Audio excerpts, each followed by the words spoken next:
San Andrés Avelino. Confesor. 1521 a 1608.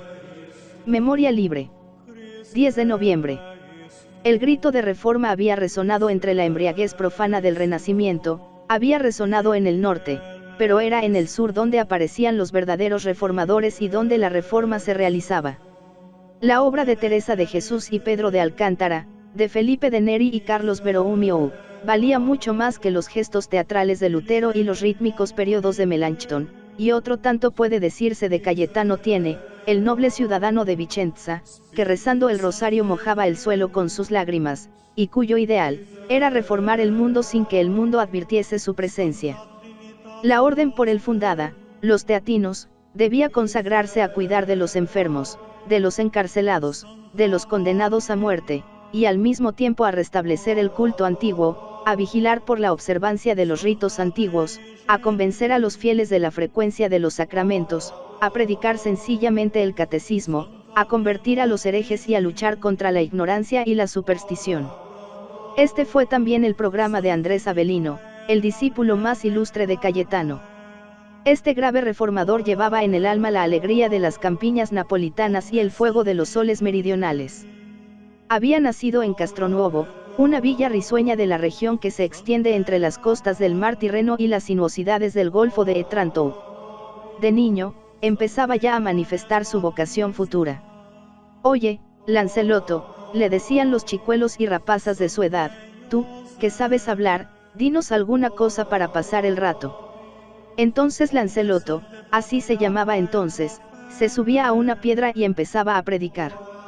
Unas veces explicaba el catecismo, otras contaba la vida de un santo, o bien exhortaba a sus oyentes a rezar el rosario, a no enredar en la iglesia, a obedecer a sus padres, y a no registrar sus bolsillos para ver si encontraban algún escudo.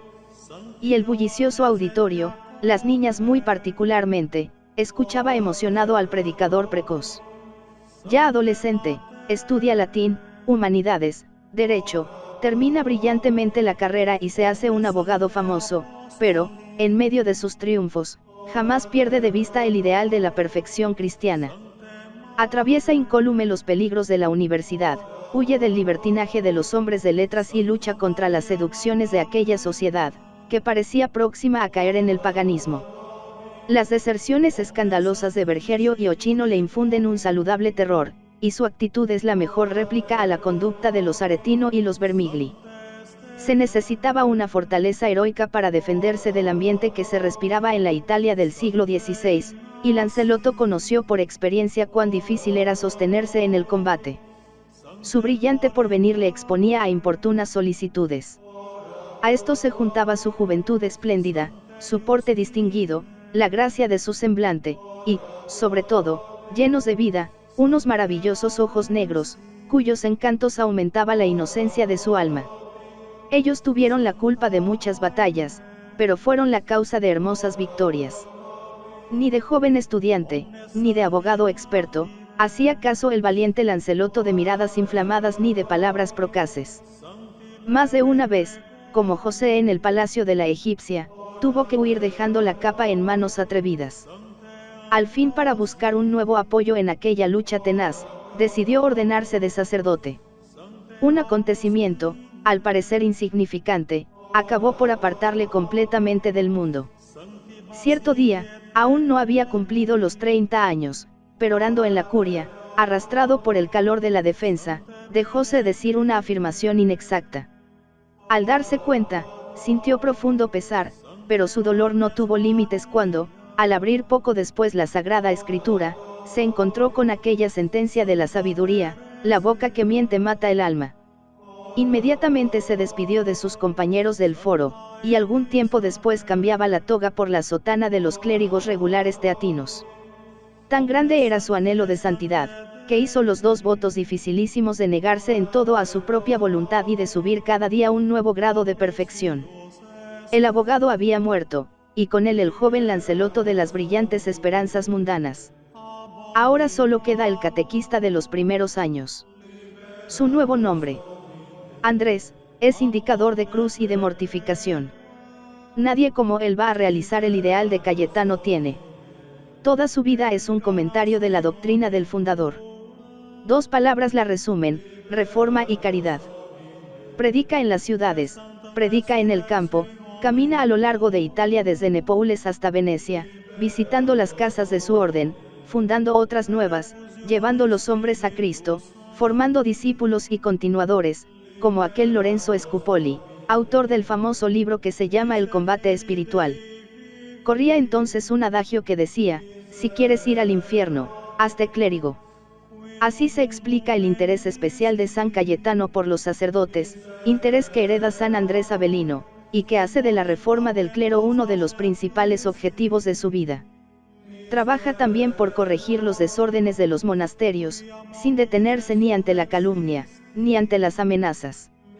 Su energía levanta contra él la cólera de los libertinos, una vez escapa como por milagro al puñal del asesino, otra recibe 3 cuchilladas en la cara.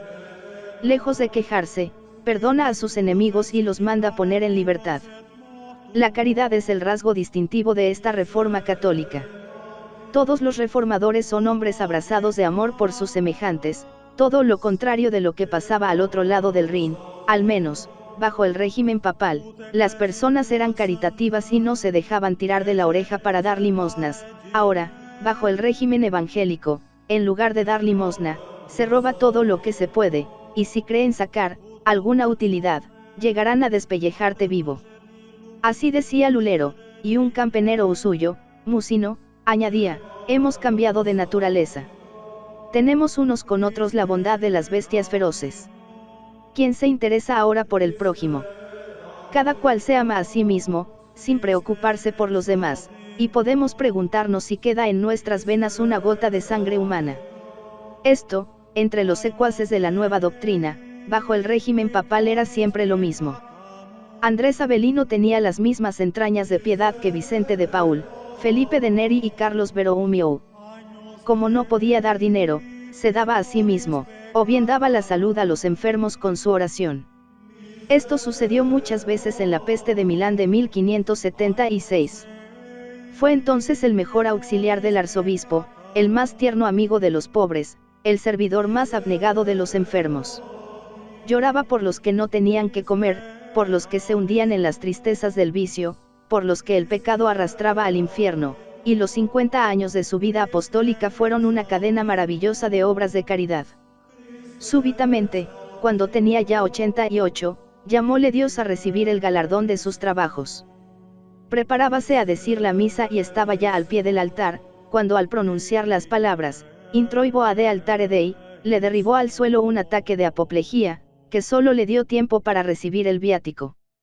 Insistentemente rechazó la dignidad episcopal, pero desde su humilde estado, lo mismo en los claustros que en las parroquias y en el Consejo de los Grandes, trabajó sin descanso en acelerar el movimiento iniciado por los padres de Trento, y tuvo el consuelo de ver el fruto de aquellos esfuerzos. Sin duda, la Reforma católica no desarraigó el vicio y la corrupción, pero la sociedad había cambiado. Si cuando él nació todo parecía haberse vuelto pagano, en las artes, en el gobierno del Estado y en la Iglesia, a su muerte el interés religioso era el único móvil de las acciones. Se combatía, se escribía, se enseñaba, y hasta se mataba, en nombre de Cristo. Austeros personajes dirigían los negocios políticos y eclesiásticos, y el espíritu cristiano parecía haber recobrado su vigor antiguo.